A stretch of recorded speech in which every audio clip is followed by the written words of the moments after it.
I don't know. It's about this hair. I don't know, but it's it's got to be fixed somehow.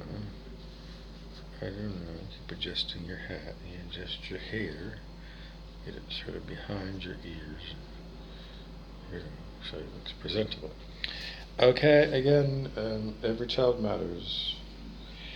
Um, okay, we were talking with comic book guy, and a long time ago, Van Cinderly used to like it when Pindar would come through, the personality of Pindar from the reptilian Draco. And Pindar, I don't know, we love Pindar because he's a happy dragon. He ate nasty. At least not when he comes through here. So, anyways, hi, I'm not coming through too good right now. I'm sorry, but everybody wants to know if we really could encourage comic book guy to come back from The Simpsons because he was just here like 3 minutes ago and he was talking at the front the way I talk. He does, the comic book guy. He's very smart and he's learning about narcissists. He really, well, he's a quick study. He knows comics. He knows comic stories. He knows comic characters. And he knows characters that are not in comic books. He knows, like, Bob and Silent Bob and Loud J from, View Askew. I don't know. They say Binky is pretty cute. Is that a colorist or the. I don't know. I don't know. Why do we get stuck with these stupid old comics, but these stupid old movies that must drive those characters, the actors, the people, it must drive you nuts for people to constantly be reminding you of different scenes and those. If anybody wants to say they're stupid, they're very entertaining. Just that I don't think I'd want to be fully immersed in those characters and have fans keeping at you all the time. Unless your ego gets struck by it so much you just love to talk about, I don't know, other subjects. Mm, Morose Post. Morose Post. Okay, comic book guy, can you come through now? No? Panda's not coming, no. Bugs Bunny, no. Yosemite Sam. Hello, Brim. Alexander Graham Bell. They want Cloxical. Aloysius D. Cloxical. He comes through from time, but not very recently too much. No.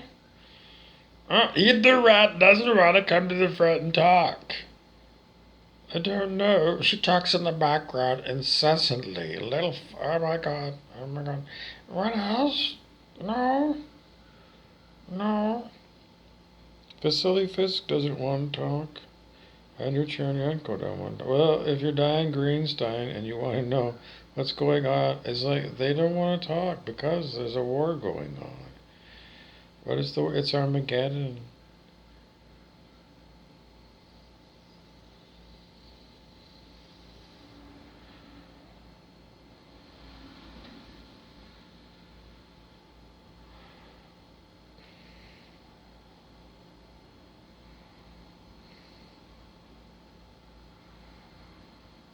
Okay, technically, in the language of psychology, Armageddon is the collapse of the ego.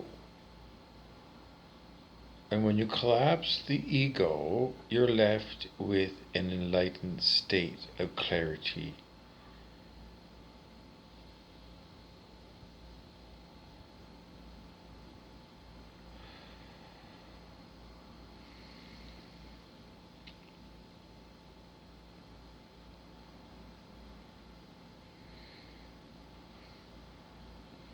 So the question is even if you don't do your own self-help work, will you still experience ego death just by being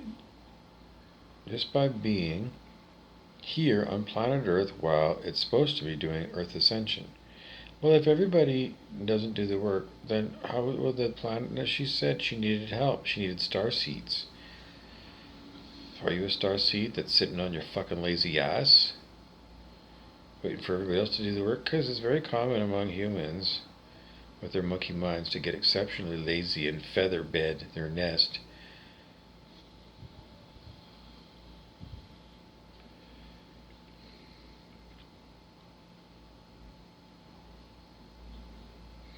Anyways, we are doing our stuff, holding space, and whatever spirit gives us to do. In the meantime, while we're waiting for all you fuckfaces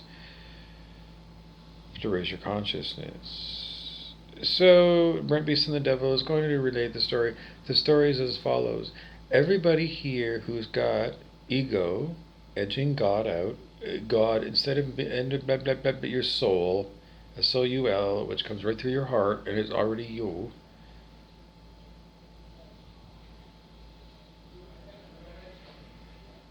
Where were we going with this?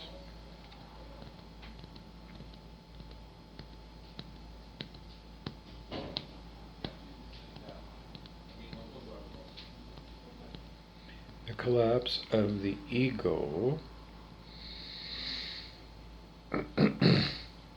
is my ego collapsed?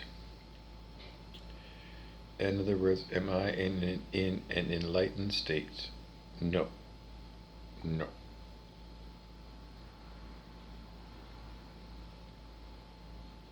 Has my ego collapsed? Yes. How long ago? Beast and the Devil says long time ago. More than 10 years, he says. So I still have a personality. But people who hate me are going to say, you're the most egotistical fuckface that I ever know. Because that's ego projection. It's often said that people who have incredibly difficult lives with lots of suffering are more ripe to jump into higher states of consciousness than people who are lazy, alcoholic, and brainwashed by lazy man things like eating boxes and boxes of pre-cooked Pinty's chicken wings while you're watching endless video of NFL, NHL, Major League Baseball, the Evening News, Netflix,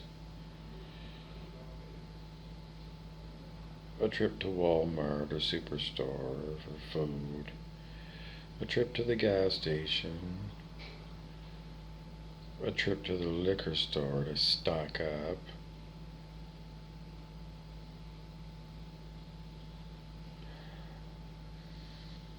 many people have got, just like it was the Nickelback song, everybody's got a drug dealer on speed dial. Rockstar is the song. So I still think a lot of people surreptitiously and in quiet do lines every weekend.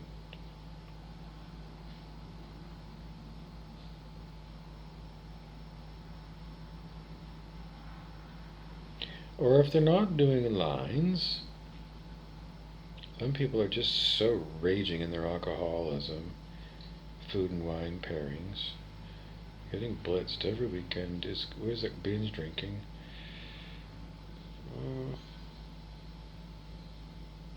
I don't know. People do take Mother's Little Helpers. That was the Rolling Stones song. Beeson, the DJ, says approximately 1972. Go running for the shelter of your mother's little helper, and it gets you on your way through your busy day. The Rolling Stones, Mother's Little Helper. And what is it? Well, it was prescribed by doctors of the day.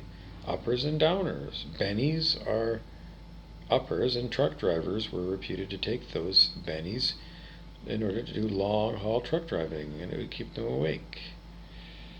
Or you could stop in at the truck stop and you could get Rooster brand caffeine pills. I don't know, instead of drinking coffee you pop some caffeine pills. Downers would be known as, I don't know if I can sell it right, because this word, it comes out funny. Every time I say this word, It sounds funny. So it's a word that's supposed to be spoken about 12 times in a row as a tongue twister. Because Tom Wally, my cousin, told me this joke when he was about 11 years old.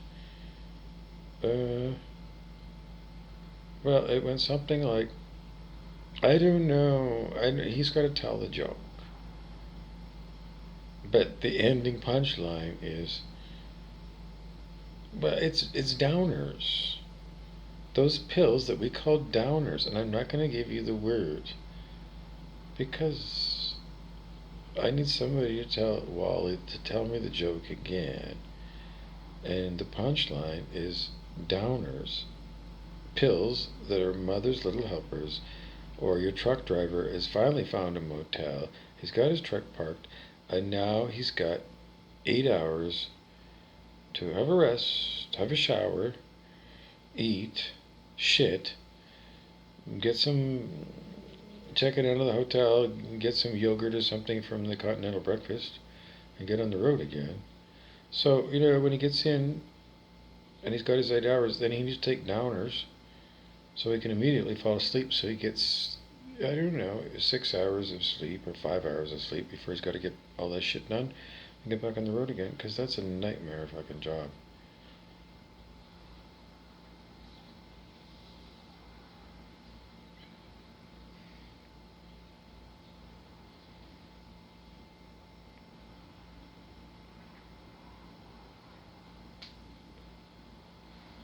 I don't know, I was too waiting for words to see if we can get this stupid Tom Wally joke. I don't know. I can't do it. I'm sorry, it's blocked. Anyways, if you do hear the word Tom Wally and you know him, we can forward that one to him, and he can tell the joke or something. And then you can tell me down in the comments underneath here what the joke is. We also want to talk today about other people that we're talking to in the, what are we calling it, this social memory complex that Aaron Abke explains to you in YouTube. Brent Beast and the Devil is calling it group telepathy. So it's just that we have been talking today to some other people who I don't have the words to say who they are, because they're not willing to talk about it in public on the camera. What today?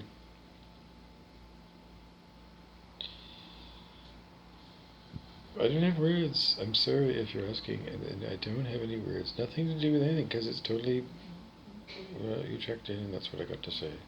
But there were, in addition to an early video where I gave you some names of people who were in the group telepathy social memory complex that Aaron Abke explains to you about the Law of One on Aaron Abke's YouTube channel, AARONABKE.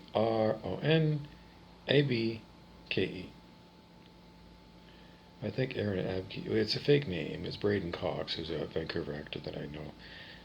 But, Abke is because Braden is very proud of his abs. And I've never seen his abs, but if you look at, what's his name? Is it Aaron Abke or Braden Cox? Well, on that, you have to go look up Aaron Abke to see Braden Cox play Aaron Abke. But he never shows you his abs. You'd think he's got good abs? Yeah, most likely he's got, he's quite chiseled. I don't know. Let's mark him down as he appears to be.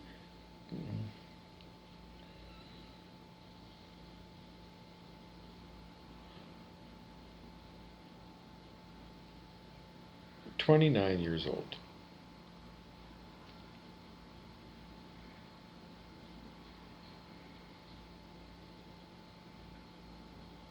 But he could be 39 years old. Because I know people who, when they were 42, could pass for 42.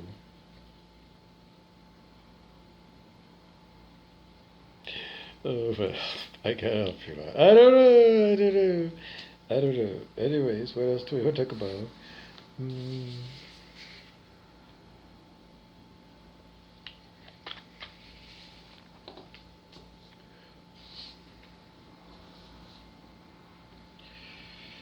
tower moments. It's the tower card from, I know we talk about it so much over the years. Tower moments are the tower card in tarot. It's the Leaning Tower of Pisa in Italy. And that one hasn't toppled over. No. It's Saruman, the evil sorcerer in Lord of the Rings, and his enormous ivory tower, and he's at the top of it, directing his operations of evil against the rest of the world. So Saruman is at the top of the tower, an enormous fucking ego, all by himself. He doesn't even have a pet, like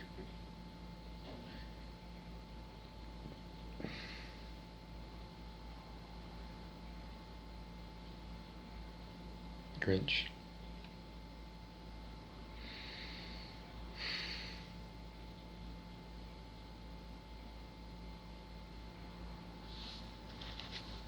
Demonic Attack by Brent Beeson the Devil through this whatever the fuck it is, blah blah blah blah blah blah blah blah blah, but whoever these human beings are that play the devil for me through this remote neural monitoring fucking garbage shit thing. I mean, every fucking video is contaminated for years, because that's what my life is, tortured by this fucking evil fucking people. So even when I'm trying to tell you a funny story, it's hijacked by evil, and evil has no sense of humor. Nothing. They will never laugh. Never. Never, never, never. They are so fucking evil. 100% evil. 100% terrorizing people all the fucking time. 150 on the scale of human consciousness is Satan, and there are human beings on the planet today, obviously, that are at 150, choosing to be at 150, choosing to be a devil. So whatever the story was, I'm sorry, but that's the end of the story, because this is the reality of my life. I can't tell you anything when I'm being hijacked by electronic devilry. He says, I'm sorry. Did you hear that in the background? That's Brent Beeson the Devil. So that's an alcoholic, 60-year-old, dead man's curve, incorrigibly evil alcoholic drug user who lives to hurt people, and that's the only thing he lives for. That's all. And he's been torturing me for 6 fucking years, and probably longer, through this fucking devil's machine and these devilish people. So, again and again, the fat controller fucking people are all beyond redemption. They cannot be redeemed, they cannot be rescued, and they cannot be brought to whatever Trevor Miller thought that was going to be home to bring all of these people home. There is no home to bring them home to, Trevor. So those ones will be marked down as. Okay, so the question again and again is, where is Trevor Miller, who used to be my roommate and was also a fellow student of mine in spirituality? He's a dark half. He's someone who's chosen to be evil. Fully aware. For example, the Hindu gods, Shiva. One time he was like, I'm a Shiva person, I talked to Shiva, I'm a Shiva person.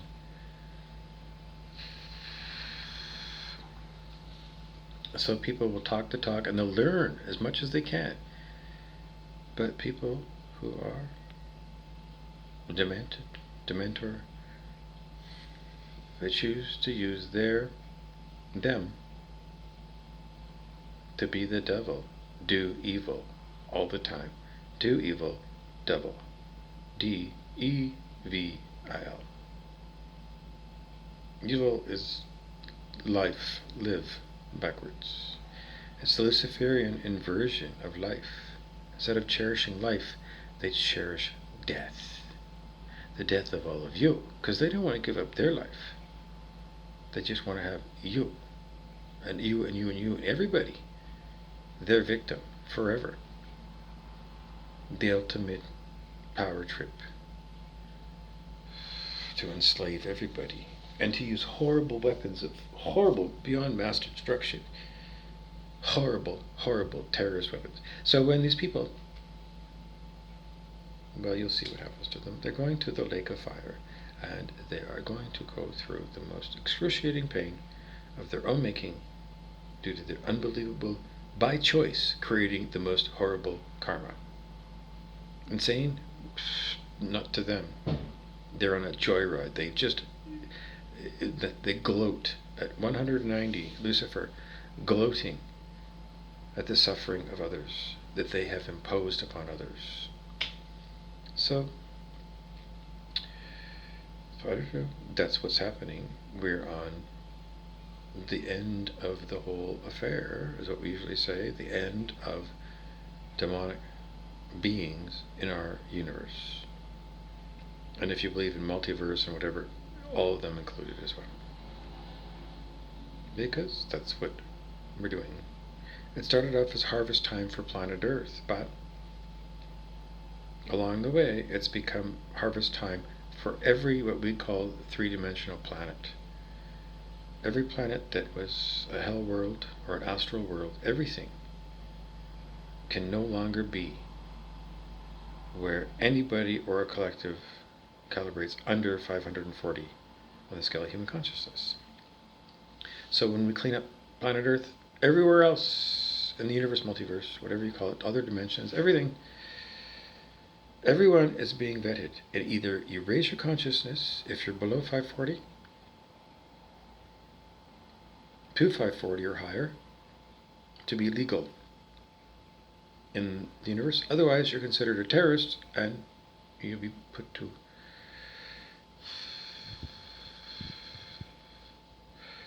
you experiencing, well, I don't know, are you a gang stalker watching me? Because many of them do. A million times the same story. And if you're waiting for it to happen, then you're putting your energy into it as well. And if you think it's never going to happen, then how are you ever going to get it out of consciousness that there is an enormous penalty for being an evil demon? And it's permanent death in the lake of fire.